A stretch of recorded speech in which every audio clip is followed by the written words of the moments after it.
आशीर्वाद है कि आप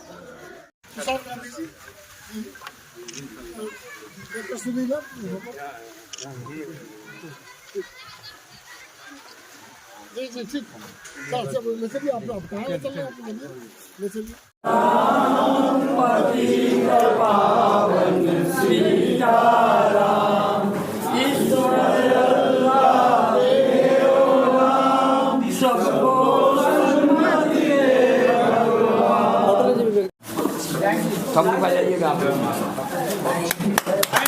थोड़ा पीछे। महात्मा गांधी अमर रहे, बापू अमर रहे। अब यही प्रार्थना हम लोग करें। पीछे हो जाओ। बगल कोई बात करने के लिए तैयार नहीं था। यहाँ मंदिर है, सबसे पुराना मंदिर है, जिसमें महात्मा गांधी जी, बाबा रामनारायण दास से अपने पुतले बनाने के लिए बोले देंगे।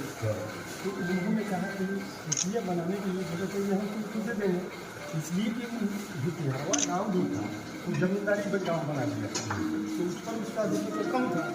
तो कहे कि कितना भितिहरवा आना बहुत एक अहम मौका है, क्योंकि ये बा की कर्मभूमि है। चंपारण सत्याग्रह में बा अकेली भितिहरवा आके रही थी और यहीं पर उन्होंने अपना काम, जो महिलाएं थी उनके बीच में काम किया था। और जब बापू सत्याग्रह चला रहे थे पूरे चंपारण में, तब बा यहाँ भितिहरवा में रहकर अपना काम कर रही थी। और उनके काम से अंग्रेज़ को इतनी परेशानी हुई थी कि अंग्रेज़ मैनेजर इरविन जो था, उसने बा का आश्रम, जो कुटिया बा ने बनाई थी, उसको 2 बार जला के तोड़ा था, ये सोचकर कि बा डर के मारे भाग जाएगी। पर बा ने दोनों दफ़ा उसे वापस बना के यहीं पर रहकर जो काम किया, उसी से बापू को सत्याग्रह करने की हिम्मत और ताकत मिलती रही। तो चंपारण में जितना बापू का महत्व है, उतना ही, और मैं कहता हूँ उससे भी ज़्यादा बा का योगदान और महत्व है। और मुझे बहुत अच्छा लगता है कि भितिहरवा के लोगों ने अपनी मर्जी से और अपनी क्षमता के अनुसार इस आश्रम को इतनी अच्छी तरह से संभाला है, रखा है। मैं हमेशा भितिहरवा के जो निवासी लोग हैं उनका शुक्रगुजार रहूँगा कि उन्होंने मेरे पूर्वजों की धरोहर को इस तरह से संभाला है। मेरी एक इच्छा थी, जो मैंने मुख्यमंत्री जी को 2019 में मैंने प्रार्थना की थी कि चंपारण जिला जो है उसके साथ सत्याग्रह का नाम जुड़ जाना चाहिए, क्योंकि भारत के इतिहास में सत्याग्रह की जन्मभूमि चंपारण है। और अगर उसके नाम के साथ सत्याग्रह जोड़ दिया जाता है तो अजरा अमर हो जाएगा कि चंपारण और सत्याग्रह वो एक साथ एक ही शब्द हो जाएंगे। चंपारण का अर्थ सत्याग्रह हो जाएगा। उन्होंने तब मुझे आश्वासन दिया था कि हम ये ज़रूर करेंगे, फिर लेकिन मुझे लगता है कि उलट पलट के दौर में वो आश्वासन भूल गए। तो आपके माध्यम से उनको वापस ये याद दिलवाता हूँ कि उन्होंने जो वचन दिया था वो जाने से पहले पूरा करके जाए तो मेहरबानी होगी। भितिहरवा का गांधी आश्रम है, लगातार जब चुनाव होता है नेता अपने यहाँ पे शुरुआत करते हैं, लेकिन क्या लगता है कि जो चंपारण का विकास होना चाहिए, जो बिहार का विकास होना चाहिए, क्या वो पहले से बदला है?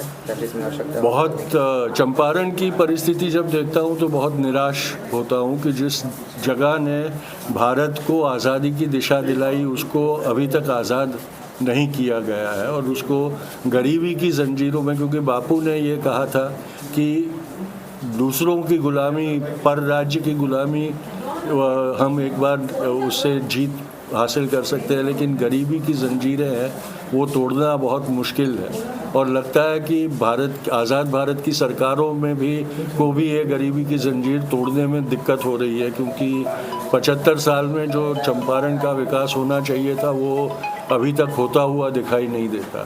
तो ये सारी बातों का अब हमने एक हिसाब लेना होगा, और शायद भारत को जिस सत्याग्रह की अब वापस ज़रूरत महसूस हो रही है, उसको हमने चंपारण से ही शुरू करके पूरे भारत में फैलाने का वक्त आ गया है।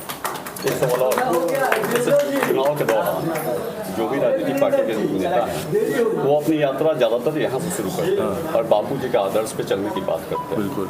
लेकिन क्या आपको लगता है कि आज के नेता आदर्श पे चलने की बात करते हैं लेकिन उनके आदर्शों का कहीं पालन होता है? ये चुनावी राजनीति में बापू के आदर्शों का पालन असंभव है, क्योंकि चुनावी राजनीति आज असत्य के रास्ते पर ही सफल होती हुई दिखाई दे रही है और सत्ता प्राप्ति के लिए जो भी ये करना पड़ता है, समझौते करने पड़ते हैं, वो बापू की आस्था में हो तो नहीं हो सकता है। पर ये हमको अब इसके खिलाफ लड़ना तो ज़रूरी है, लेकिन ये बदलना बहुत मुश्किल है। तो ये सिलसिला चलता रहेगा, क्योंकि नेताओं को भी फ़ोटो अपॉर्चुनिटी की आदत हो गई है और चंपारण से बेहतर फ़ोटो अपॉर्चुनिटी भारत में आज मिलना मुश्किल है। जिन्होंने बापू की हत्या करवाई वो ताकतें भी आज मजबूर है कि बापू के स्मारकों में आकर मत्था टेकने का फ़ोटो उनको खिंचवाना पड़ता है।